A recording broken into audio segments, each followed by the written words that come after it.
Hello everyone, welcome to this lesson. So in this lesson we're going to be introducing a new topic. It's called the modified Newton-Raphson technique.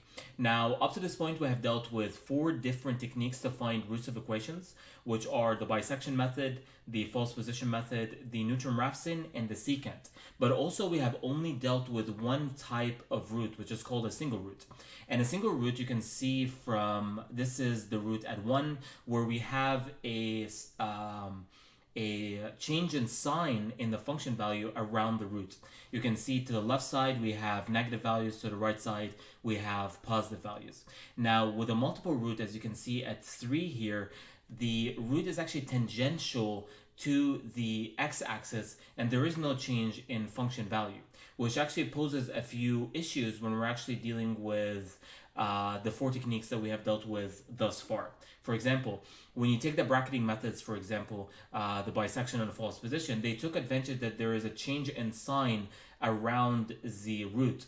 And if you see at 3, there is no change in the sign of function around the root. Actually, if you look at 3 to the right and to the left, the function sign is positive, which means to find this root, we can't take advantage of the bisection and the false position.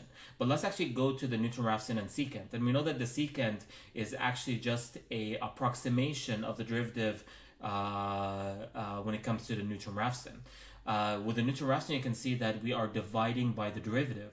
And since the multiple root here is tangential to the x-axis, the derivative at the multiple root is actually equal to 0, which means as we're converging, getting closer and closer and closer to the root, we're actually getting closer and closer to dividing by 0.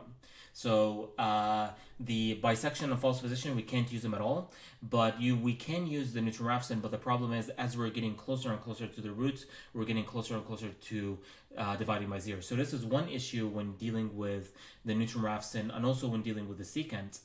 Another issue is that the Newton-Raphson, when you're applying to a single root, converges quadratically. Now, if you look at the graph that I have presented on the bottom here, it compares what linear convergence and quadratic convergence looks like.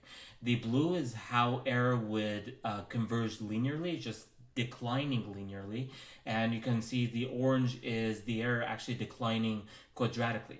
Now the bisection on the false position naturally error decreases linearly, and the Newton-Raphson, when it comes to single roots, it declines quadratically. But when you apply the Newton-Raphson to a multiple root, it loses this property of converging quadratically, or in other words, converging very quickly to the answer. So what we're going to be doing in this lesson is we're going to be creating a modified Newton-Raphson method to protect us against dividing by 0 and also regain the convergence nature that was innate to the Newton-Raphson when we applied it to the single root.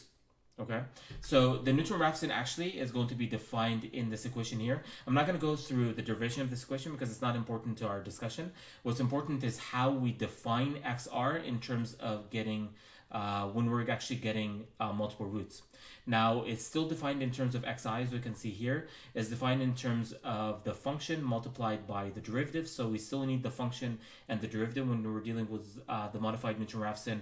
And you can see the denominator here, we have the derivative squared minus the function multiplied by the second derivative, which means if we're going to be applying the modified Newton-Raphson to find multiple roots, we need to also know not only the function in the first derivative, but also the second derivative of the function. Now in the next lesson we're going to be developing the Python code, and you probably predicted that the only two changes that are going to be made to the Newton-Raphson code is that now we're going to be introducing a second derivative, and we're only going to be redefining the XR in terms of this equation.